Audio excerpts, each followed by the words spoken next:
Tasmania, honestly, it feels unreal.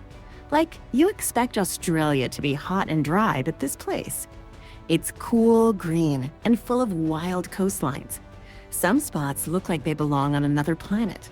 Let's explore the best places, just the ones you saw here. Let's start with Hobart. It's the capital, but it doesn't behave like one. There's no rush, no pressure to do everything. You walk near the harbor, and it's just quiet. Boats sitting still, water barely moving. Early morning here feels special. Cold air, soft light, almost no noise.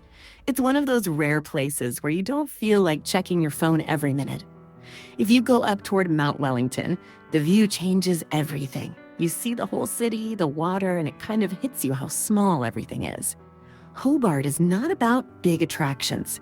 It's about slowing down, and that's what makes it stand out. Now Bellarive Oval. I didn't expect much here, honestly. A stadium is a stadium, right? But this one feels different the moment you see it. It's placed so well that it almost blends with nature. You've got the river nearby, open sky above, and hills in the background. During a match, it must feel amazing. But even when it's empty, it doesn't feel lifeless. There's something calm about it. Like sport and nature are not competing here. They're just existing together. It's simple, but it stays in your mind longer than expected. Bay of Fires. This place is honestly hard to explain. The first thing you notice is the rocks. Bright orange. Not a little orange, like really bright. Almost looks painted. And then the water, clear, blue, super clean. The contrast between orange and blue feels unreal. You expect places like this to be crowded, but it's not. That's what makes it even better. You can walk along the coast, sit on the rocks, hear the waves.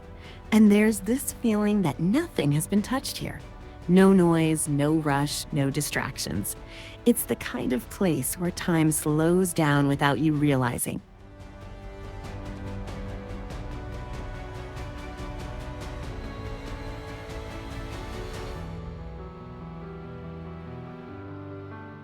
Wineglass Bay is one of those places you've probably seen online. That perfect curved beach, it's real. But getting there is not that easy.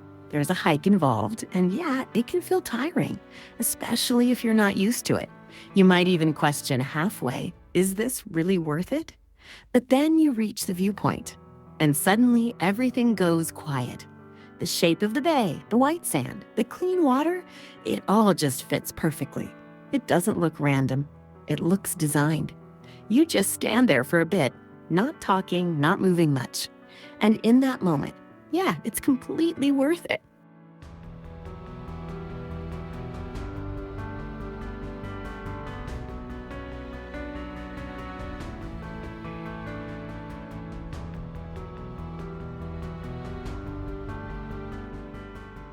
Tasman Bridge is not something people usually get excited about. It's just a bridge, but somehow it feels different when you're there, especially during sunset or evening. The lights reflect on the water and everything becomes calm.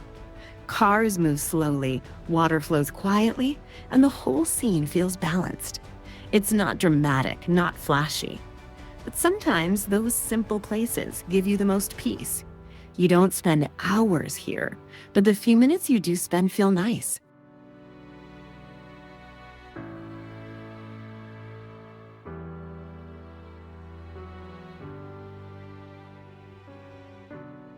Tasman Arch is where you really feel the ocean. It's a huge natural rock arch, formed over time by waves crashing again and again. And when you stand there, you can hear it. The sound of waves hitting rocks below. It's loud, deep, powerful. You look down, and it's not calm water. It's movement, force, energy. And then you look at the arch itself, and it feels crazy that something like this just formed naturally. No human design. Just time and pressure. It makes you realize how strong nature really is. Cape Howie feels a bit more serious. It's not a relaxed walk. The hike takes effort. You go up, down, and sometimes it feels longer than expected. But once you reach the cliffs, it changes. Tall rock formations rise straight out of the sea, sharp, vertical, almost like giant stone pillars. The ocean below is deep and endless. There's wind, there's sound, and there's this feeling of being very small. It's not a comfortable place, but that's what makes it powerful. You don't just see it, you feel it.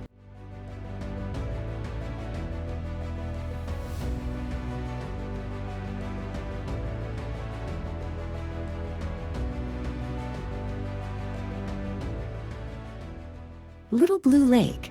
This one is strange. The color of the water is so blue, it doesn't look natural. Like someone edited it, but it's real. It used to be a mining site, and that's why the color is like this.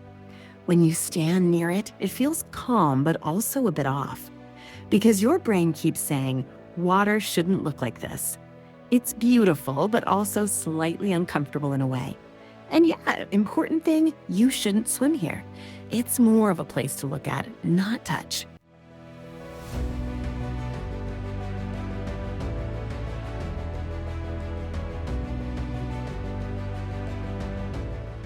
Lake McIntosh is the opposite of dramatic. No big cliffs, no bright colors. Just still water, mountains, and sometimes fog. And that silence, it's real silence. No city noise, no distractions. Even your own thoughts feel louder here. The reflections on the water are so clear, it almost looks like a mirror. It's the kind of place where you sit for a while and do nothing. And somehow, that feels enough.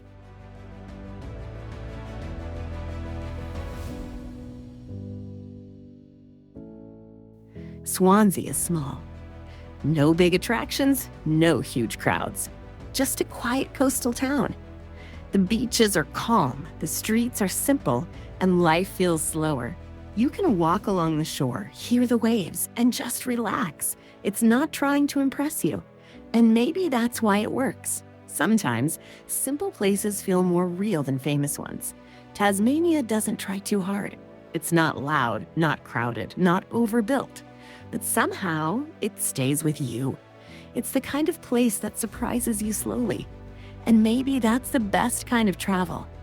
If this video made you feel something, even a little, then don't forget to subscribe to Mesmerizing Guide. There's a lot more places like this coming, real calm, and honestly a bit surprising. And yeah, hit like if you enjoyed it. It really helps. See you in the next journey.